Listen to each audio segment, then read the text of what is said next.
It's Tuesday, it's 12:15 and we're live in Westminster.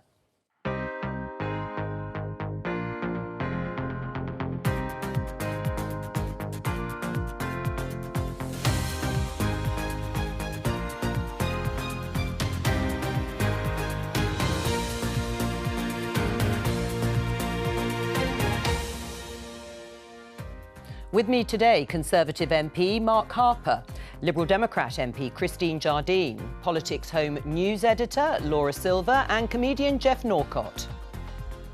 Remember this? I cannot justify a significant across-the-board pay increase for all public sector workers. That was Rishi Sunak last year. Tomorrow, he will lift that pay freeze, but will it be enough? People are already seeing big increases in the cost of living, so it's just more smoke and mirrors for the government. This Conservative MP could be facing a lengthy suspension after being found to have breached lobbying rules. A humanitarian crisis in Afghanistan. MPs demand answers on the government's promised resettlement scheme. We've got 3 government departments that are supposed to be dealing with this, but the reality is that nobody is. We want Brexit! And we want it now! And there's been plenty of political argument in the last couple of years, but are we really as divided as we think?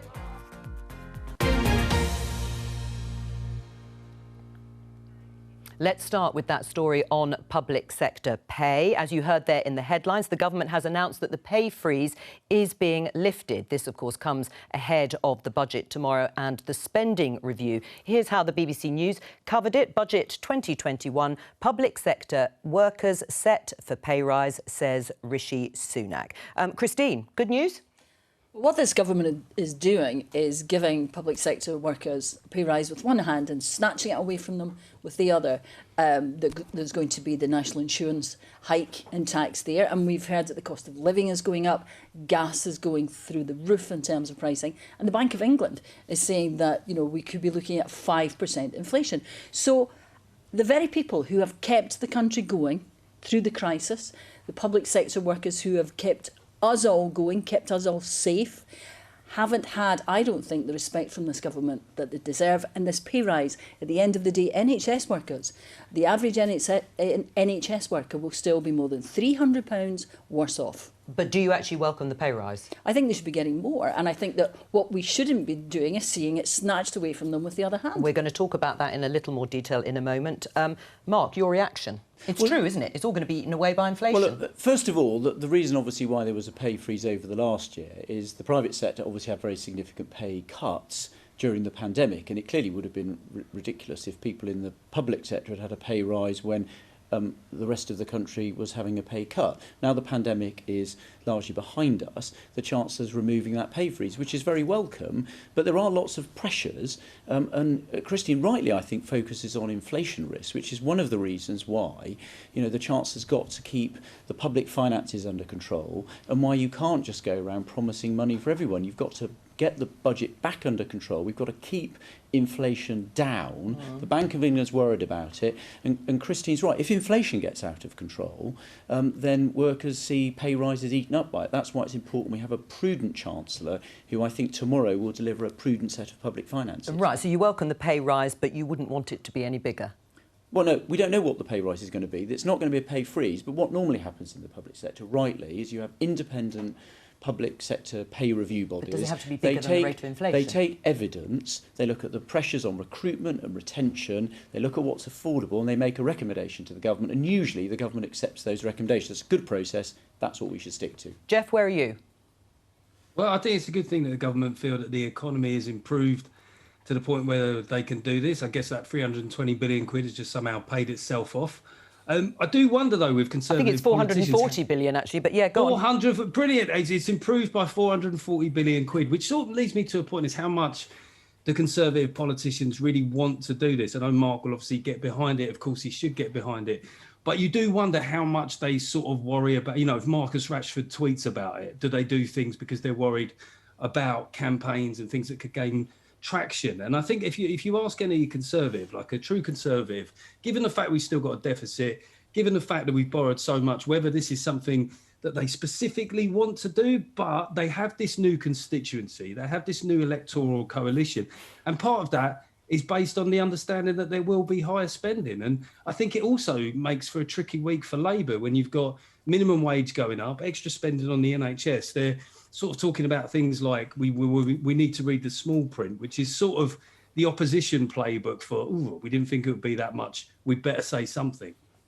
What do you say to that, Mark? Is it just under pressure from your new political constituency? No, not at all. I think giving public sector workers a reasonable pay rise is very sensible. I mean, the one thing I would just slightly push back on, Christine, of course, it was true that public sector workers kept us going during the pandemic, but frankly, so did lots of private sector workers. You know, people that work in supermarkets. And wages are rising there, aren't they? People that work in supermarkets, in the private sector. People that work in delivery and haulage, they're all key workers too. And I think you need a balanced settlement that rewards people in the private sector and people in the public sector fairly to represent their contribution to the nation. I mean, lifting this pay freeze in the public sector, was it inevitable, Laura? Yeah, I mean, I think once the minimum wage rise was announced yesterday, it had to be matched, didn't it? And because of the freeze being because of the pandemic economy, it makes sense to do it. But I think the key thing is we know that inflation is going to rise. We know that the cost of living is rising. We know all the tough things that people are going to face. What we don't know is how much pay rise people are actually going to get. And that's still so dependent on the independent pay review body. Business minister this morning saying that they can't confirm that it's going to match inflation. So I think for a lot of public sector workers, it's like, well, yes, everyone welcomes this, but is that going to make them better off next April? Very possibly not. Well, as you say, we don't know the level of whatever pay rise is going to be given, and it won't happen anyway until next year. Let's have a look at some of the papers, because also the numbers seem to be uncertain. You can see a spread there of what we would regard as the right-wing papers. The Daily Telegraph, pay rise for 5 million public sector workers. The Daily Mail, Rishi's pay rise for 7 million, but how will we afford it? And Daily Express goes one higher, 8 million to get wage rise as Rishi makes work pay. Now, this is because, according to the Office for National Statistics, there are about 5.7 million public sector workers in the UK, but not all of them, low-paid workers and NHS staff, were included in the pay freeze last year. And as we've been discussing already, we don't know the details of the policy because we're waiting for the independent pay review bodies. Let's return to this issue of inflation. Do you accept, Mark, that people won't feel better off? Well, I accept that inflation is a risk, and it's really important we keep it under control, because if inflation gets out of control, let me just finish, and the Bank of England has to raise interest rates to keep it under control, that obviously feeds through into mortgage payments. It also then feeds through into the money we're having to pay to service the very large debts that we took on during the pandemic. So I think these things are always a balance. You've got to strike the right balance between spending money on your priorities, you have to make choices, but you can't just say yes to everybody, because if the public finances get out of control, it pushes up inflation, you have to put up interest rates, which makes people worse off. So it's a difficult balancing act for the Chancellor, but I'm very confident he'll get it right tomorrow. What will the Liberal Democrats do on the cost of living and in order to keep inflation in check? Well, I think what we're seeing just now is that the Chancellor doesn't actually have a hold of it, because we're seeing gas prices going up, we're seeing the cost of living going up. I don't know anybody, any ordinary working family, who is not worried this winter about the cost of living and what it's going to mean for their families and for their children. So what would the Liberal Democrats, we would be investing in education, in skills, in making sure that the economy is strong going forward, because we've invested in our children. How much would you be investing? I mean, I think the government has put figures, because we seem to know so much about the budget already, around £3 billion. How much would the Liberal Democrats be investing? Well, what we would be saying at the moment is that what the government is doing is not enough, because we are seeing huge amounts of money lost to future generations. If the figures are for a child at school at the moment, they reckon that anything up to £46,000 they could be lost from their lifetime earnings. So what we would be doing is putting money in education and calling for £10,000 for adults for training to get the economy moving again, to invest in people and to invest in our children's future. And that is something that we would look at when the time comes. But the question at the moment is why the Chancellor isn't doing that. Let Jeff respond. I can hear you there. Go on, Jeff. Yeah, sorry. It's difficult chipping in when I'm out of the studio, but I just think that the question is a really valid one. I think that a lot of voters, you know, we know that inflation is affected by external factors, and the question involves something about the international wholesale prices of gas, and you're talking about 10 grand to to train adults, you know, which we all think is good, adult learning. But what would you do to affect the current inflation? As a voter, that's what I'm interested in, Christy. What would you do about the inflationary pressures now? One of the things we could do at the moment is we could have a windfall tax on the big companies that have actually made money. They've made massive profits. Take Amazon, for example. How does that affect excess inflation? profits went up 80%. We could have a windfall tax for them to offset the cost to small businesses who are facing higher taxes from this government. They're facing loans now, which they have to pay back. We would be investing in that. We think that you should be investing in our future through our children and our small businesses, because they're the ones who need the support. Many small companies use Amazon to sell their products. And it's all very well saying you do windfall tax. All of these taxes on businesses, they're all passed on to consumers. All they do is put prices up, which fuels inflation. So do you think that companies should be allowed just to go ahead and make profits and not do anything which is why to offset the cost of this? That's why we have corporation tax. Businesses that make profits pay corporation tax, which goes into the exchequer, which is what we use to spend on public sector wages, for example. That's not an argument for people. You have to pay for things, and you can't keep saying yes to people without a clear way of paying. So hang on then. How do you feel about this high-wage, high-skilled economy then? If you pay for high wages through high productivity, passed on to businesses which is and it fuels inflation. If you have high productivity, which is why the Chancellor's announcing money investing into skills and into the ability for people to improve their skills and contribute to those businesses. We've got the big capital deduction that was announced last year to invest to make businesses more productive. You get high productivity, you get high wages without fueling inflation. That is what the government's trying to achieve. All right, well, someone who isn't very happy about the whole process, I have to say, and the way some of these announcements have been briefed, is the Speaker of the Commons, Sir Lindsay Hoyle. He was certainly had some harsh words for the government. Let's have a listen. At one time, ministers did the right thing if they briefed before a budget. They won't. Seems to me, yes, absolutely resign. Members are elected to this House to represent their constituents. Those constituents, quite rightly, expect the MP to hear it first in order to be able to listen to what the budget's about, but also for the days following that to hold them to account. It's not acceptable, and the government shouldn't try to run roughshod over this House. It will not happen. So Lindsay Hoyle sounding very cross there, Laura, and seemed to imply that perhaps Rishi Sunak should walk in the way chancellors in the past have, although I can't remember in recent times that happening. Why is he so cross? Because obviously parliamentary scrutiny is very important, and I think it came up a lot during the COVID crisis where big things were being leaked to the media rather than scrutinised in Parliament first, and it is of course important that that doesn't happen. But I do think, you know, with the budget stuff, there's been so much trailed over the weekend that actually it means that we are able to pay attention to different policies, and of course the context of the budget itself tomorrow will be important, but it means that everything won't be analysed at once in 2 hours, and I think things won't be missed as easily. Right, well, there's a benefit, of course, for broadcasters live. I'm thinking of myself here, of course. Jeff, so that's a benefit, isn't it, for everyone watching? At least we'll know what we're talking about, I hope. I think it ruins the fun of budget days. I think that a lot of these things now, you know, like when you see one of those trailers for a film and it's 2 minutes and 30 seconds long, you go, well, I don't need to see the film now. Where's the magic? Where's the magic of those surprise rabbits out of the hats that chancellors used to pull? Well, we'll try and recreate the magic, of course, tomorrow in our extended programme from 11:15 until 3. There's a little trailer. It was a lot shorter than 2 minutes 30. Jeff, do you think the Conservatives need to rediscover their enthusiasm for low taxes at this point?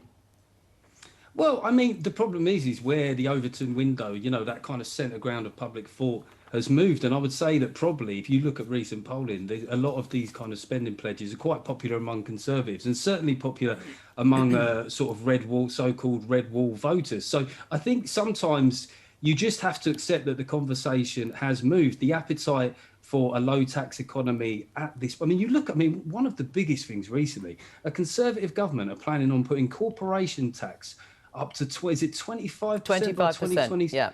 By 2023. This is absolutely massive. It's gone under the radar. And I'll tell you why, because the Conservatives are embarrassed that they're doing it, and Labour are embarrassed that it's not them doing it. So it's this huge thing in our corporate life that's gone under the radar. Well, let's ask, Mark, are you embarrassed?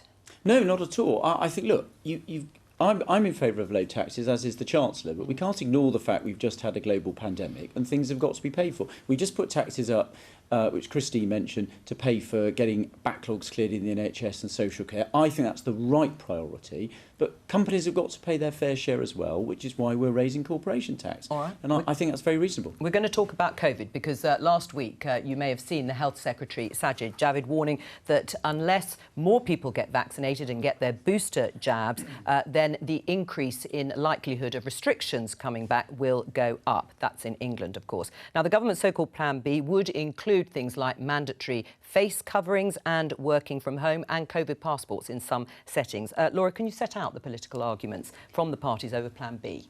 So Labour has come out today and said that they do want to move to Plan B. They took a little while saying that. Last week it was very much let's make Plan A work, but now Rachel Reeves said on Sunday that we definitely need Plan B, but also that the government still needs to be held to account over Plan A. Where are the boosters?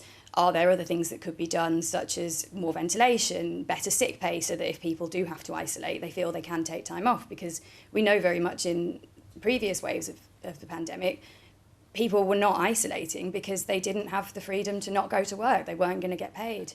The Liberal Democrats are also calling for Plan B, but not quite going as far as Labour, so Plan B does include COVID passports as well. And the Liberal Democrats, crucially, don't support COVID passports. As we know, the Conservative Party do not want to move to Plan B. That's very much the stance from Boris Johnson, from the Health Secretary.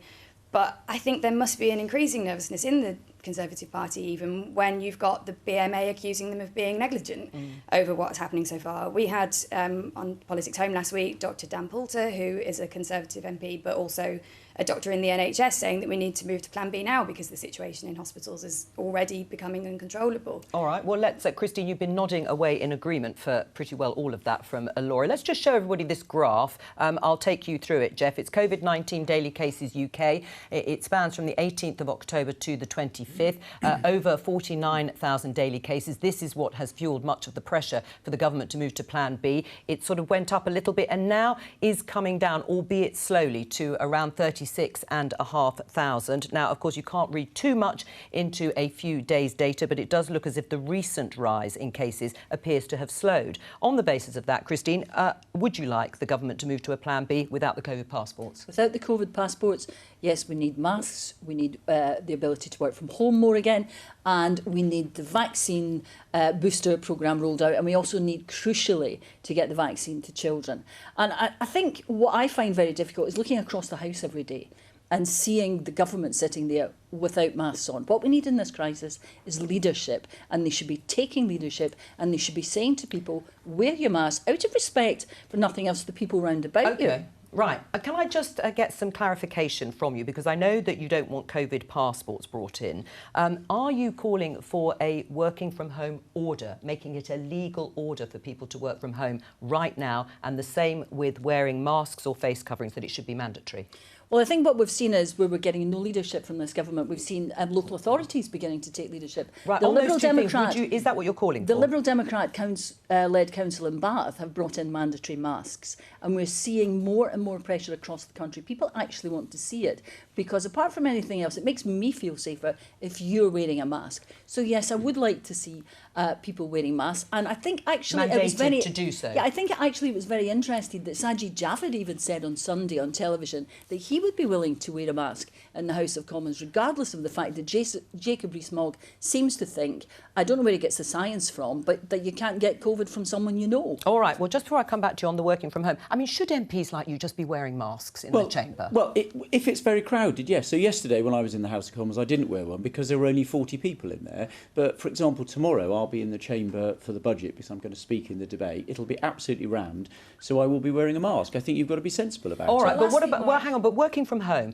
do you want to see that as a legal order set by the government, instructing people to work from home now? I think if the science tells us that there is a danger, then yes. If the science tells us that people should be working from home and there is evidence that people should be working from home, then the government needs to start listening to the science and go further, faster than they think they have to. Two things. Look, first of all, you wouldn't know from the debate we've been having, there are fewer people in hospital because of COVID today than there were a month ago, right?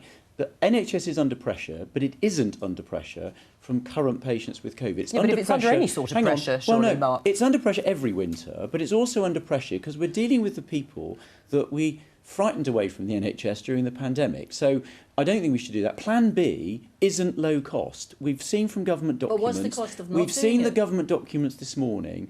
Working from home means big costs, billions of pounds to the economy. It will put out of business hospitality, personal care, businesses in commuter areas. Now, those people will then be out of a job. They won't be putting food on the table, Christine. Working from home is not a low-cost policy. It's a high-cost policy. Christine? And it's not necessary because we're seeing vaccines work. What is the cost of not listening to the scientists and not following it? There isn't, Christine, there isn't if we continued to target furlough on those areas that are going to be stressed, there isn't. We need to protect. Two things need to be Christine. most important, Mark. One is the health of the public, and two is protecting the economy. I agree with you on that, but I don't think the cost of having another lockdown, if we have to do it, if this government, because of their inaction, their lack of leadership, we have to do it. Christine, the cost of not doing it would be far greater. Well, hang on, let me just fantastic vaccine take-up in this country. We have got very high vaccine take-up. But Professor Adam Finn from Bristol says we can't rely on vaccines to avoid a winter meltdown. Well, I don't agree with him. You know better than him. On balancing things, yes. I won't argue with scientists about the science, but the judgment that MPs... that is the science. No, Christine, the judgment that members of Parliament have got to make, and ministers, is balancing scientific advice, the impact on people's lives and on the economy. That's not a scientific judgment, that's a political judgment, and it's for us to make it. There is no such thing as the science. There isn't a magic answer handed down on tablets of stone. It's a political judgment. We're politicians. It's for us to make it and account for it to our constituents. And the political judgment the Liberal Democrats are making then, if I follow what you're saying, is to call for people to work from home. And if that is the case, what impact do you think that would have on the economy? I think what we have to look at is the impact on people's lives and on the economy of not doing it. But it would be a lockdown, wouldn't it? We have seen so far in this the cost to the economy of this government not acting fast enough, not acting strictly enough, and just showing a complete lack of leadership, absence of leadership, has been phenomenal. All right, let's get Jeff. Jeff, what's your view listening to this debate? Because certainly from Christine calling for people to work from home, or the government to make people work from home, would be seen as a lockdown. Well, first I want to, congratulate the Liberal Democrats for opposing vaccine passports. I think them having an actual Liberal policy. I can agree with that. Well, there you go, Christine. Here we go. To take that. It almost made me feel nostalgic, the Lib Dems having a Liberal policy. But I think that one thing, I'm trying to be more open-minded. The radio show we're going to talk about later is accepting all points of views. One thing I have found difficult is when people talk about what they call Plan B, or almost like low-key lockdown measures, like face masks, social distancing, the proximity we can have to other humans, working from home. People talk about these as light touch measures. They're not light touch measures. They come at huge cost financially, emotionally, and also a lot of, when it comes to working from home, we know that there's a real class divide here. There's a lot of people for whom working from home was a nicer way to work. It was an easier way to work. And a lot of people who just didn't have that choice. So it feels like it's another one of those measures that is almost a two-tier measure. And bear in mind, I know a lot of European countries have caught up, but we had a great start in our vaccine rollout. So we are an outlier in terms of where we're at in our process. We're trying to live with this thing. And when you look, as Mark says, at the backlog, the things that are causing hospitals genuine problems, a lot of them are from acute problems that have become chronic. And I think there's a growing reticence among the public about the net effects of going back to those measures again. All right. Just responding there, Christine, to what you heard from Jeff, particularly on the fact that the sort of restrictions you're calling for are not light touch and could lead to a two-tier system again. I completely agree that they're not light touch. I would never say that from an... I'm one of those people who did not enjoy working from home. I didn't like it at all. I didn't like the fact that it intruded on everything I did in my life. There was no way of any of us getting away from work. It was there all the time.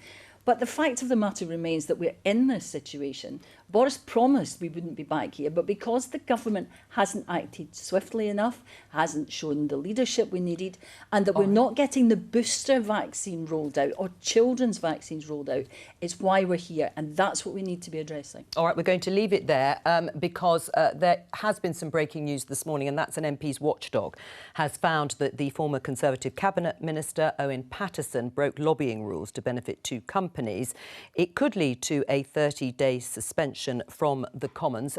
Let's get more detail with Ione Wells, political correspondent. Ione. That's right. I mean, a report that came out today after an investigation by the Standards Commissioner and Parliament Standards Committee has found that the Conservative MP, Owen Paterson, repeatedly used his position as an MP to promote two companies who he worked for. He was a paid consultant for both Randox and Lynn's Country Foods. And this report details how he had kind of repeatedly made advances to government departments on behalf of these companies, including the Food Standards Agency, but also the Department for International Development as well. Now, the report also says that he breached the MP's code of conduct by using his parliamentary office for business meetings, also writing letters about business interests on House of Commons headed paper. Now, the report notes that there wasn't any immediate financial gain of these companies as a result of his actions, but his actions could have led to longer-term financial gain and also could have secured shorter-term benefits, like securing meetings for these companies that they otherwise wouldn't have had. Now, the Standards Committee has recommended that he be suspended from the House of Commons for 30 sitting days. If that happens, he could face a recall petition, something that could eventually possibly lead to a by-election as well. So it's a pretty severe potential punishment for him as a result of his actions. But in an interview with the BBC, Owen Paterson has strongly denied all the claims that this report puts forward and says there wasn't a proper investigation. I received the report at 8 o'clock this morning before it was made public at 9 o'clock. I was absolutely stunned. It proposes that I'm suspended from the House of Commons for 30 days. I've never broken any rules here before. I'm known for my honesty and integrity. And I was acting to save lives. And my actions did save lives. Sounding quite defiant there, Owen Paterson. Any other reaction, Ione? That's right. I mean, interestingly, in response to his sort of rebuttal of what this report has said, the chair of the Standards Committee, Chris Bryant, has also urged people to read the full report with an open mind. Now, some Conservative MPs have come out defending Owen Paterson after this report came out. But worth noting that the BBC understands that all members of Parliament Standards Committee, including the three Conservative MPs who are in that committee, overwhelmingly voted in favour of what the report has suggested. Ione, thank you on that story. Let's talk about Afghanistan. There's been a lot of criticism from the opposition about a resettlement scheme that has been promised by the government for Afghan refugees, but hasn't yet actually opened up. The website still doesn't have any detail of that scheme. Again, tell us what's going on. That's right. I mean, ministers have been facing questions about that in the House of Commons, both yesterday afternoon and this morning as well. It's 2 months now since the government announced its new Afghan citizens resettlement scheme. And this was a scheme specifically for people who were considered vulnerable, who may need resettlement in the UK, separate from the ARAP scheme, which was specifically for people who had worked with the UK government. Now, the UK government committed to rehouse 5,000 refugees in the first year, 20,000 in the coming years. Now, I've been speaking to a number of people who are currently in hiding in Afghanistan, waiting anxiously for that scheme to open and to find out if they are eligible for it. These are people like alumni of the Chevening Scholarship Programme, ex-government officials, women's rights activists, all saying that this scheme would be a lifeline for them. The problem that MPs are raising is that this scheme hasn't yet opened yet, and they also don't know when it will open, and if and when it opens, who exactly will be eligible for the scheme. Now, yesterday, answering questions about this, the Home Office Minister, Victoria Atkins, stressed that these schemes take time and that the scheme's progress hadn't been paused. While we appreciate the need to act quickly, it is also important that we do this properly and ensure that any scheme meets the needs of those it is being set up to support. Our work to support Afghan citizens has not paused whilst the resettlement scheme is being developed. The Home Office is continuing to work with partners across government, including the Department for Levelling Up, Housing and Communities, giving many of those requiring support are in fact British nationals, to provide permanent housing for the thousands already relocated here.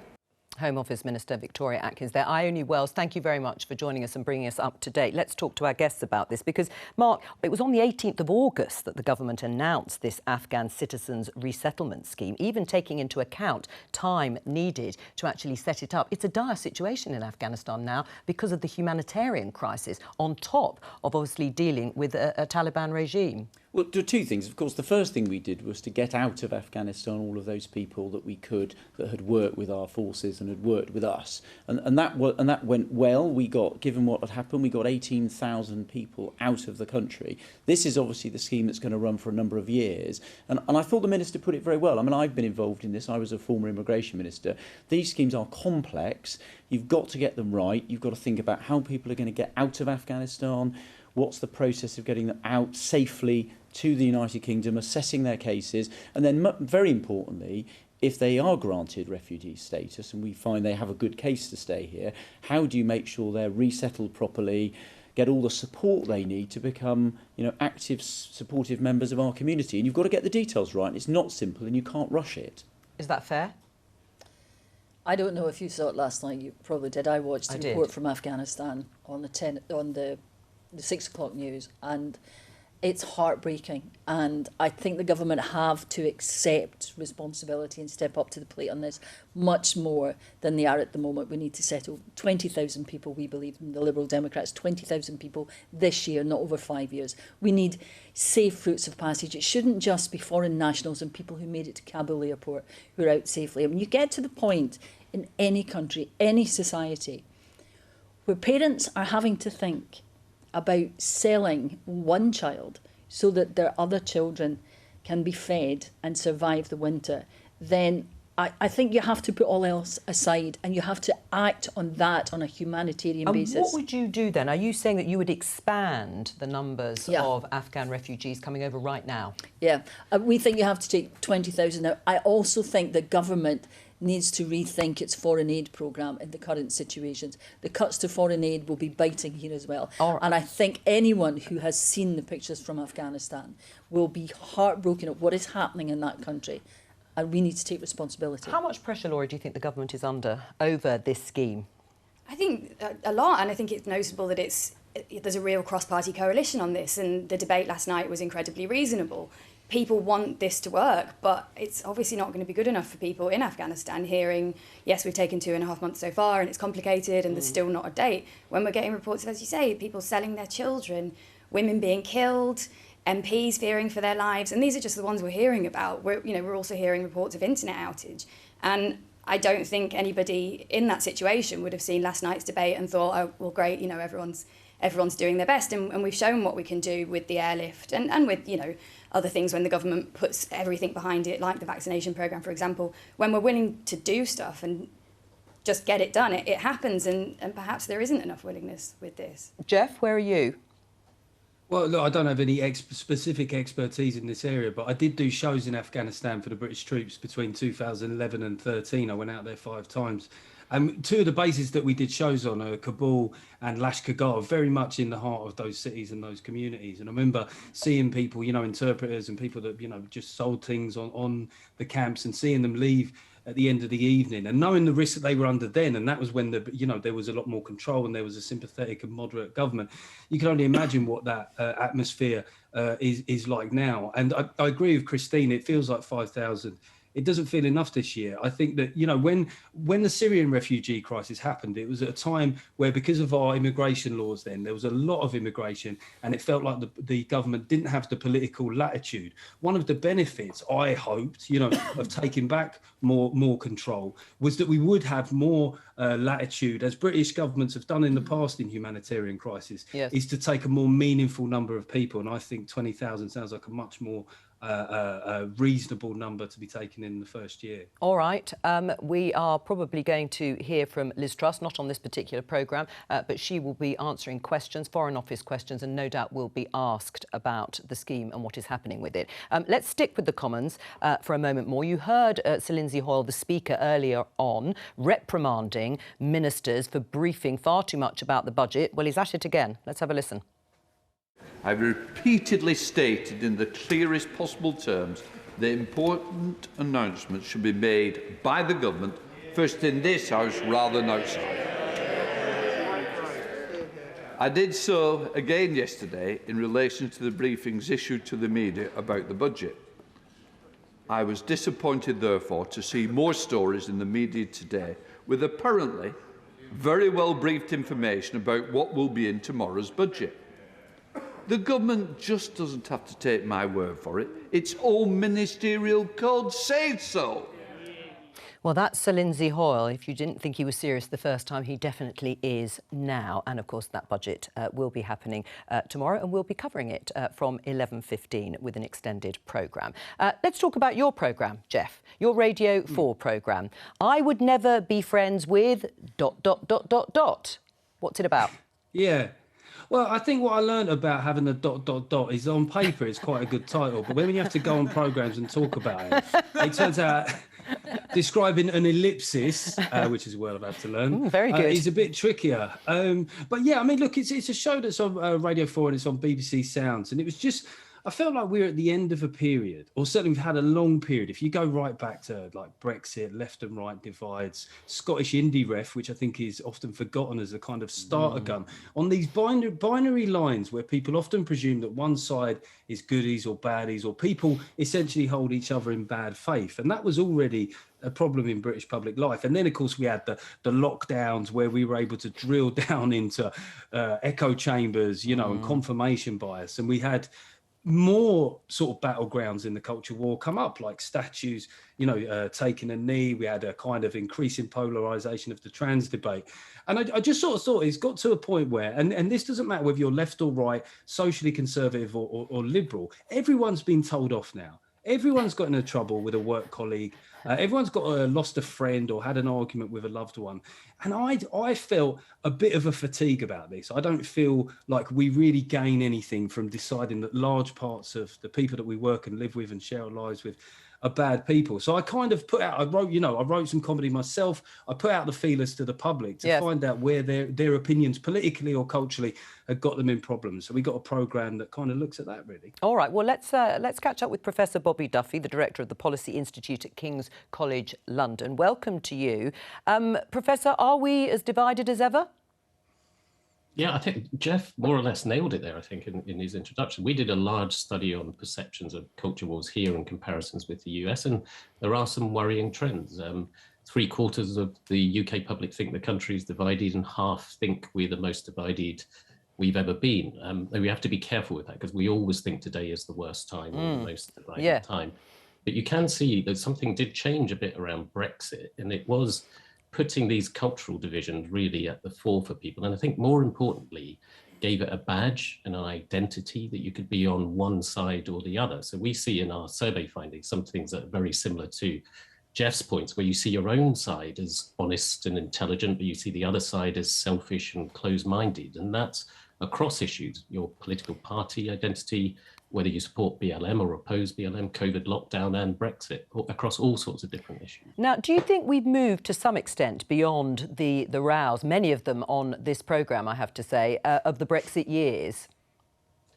I think it revealed and reinforced an underlying concern about cultural change, where one side is very comfortable with moving forward, that sense of change, the country is changing, others less comfortable with that. And I think it's tied up in that, but it's definitely not the original source of this, or it's not the only thing involved, because we're seeing all sorts of other issues being rolled in, and that's where understanding the US culture wars is really important, because what they found there, it starts with one or two issues, but then more issues get rolled into your identity. And then suddenly you can predict what people think about a whole range of issues just by knowing one aspect of their political identity. All right, well, Bobby, stay with us. Christine, politics has always been about, or was, the art of persuasion.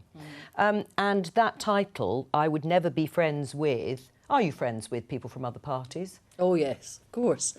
I think what Jeff said, though, about Scotland was absolutely right. We did feel it first in Scotland with the referendum in 2014. It divided friendships, families. There are families in Scotland who still don't speak to each other because of the referendum. And it's the problem with identity politics.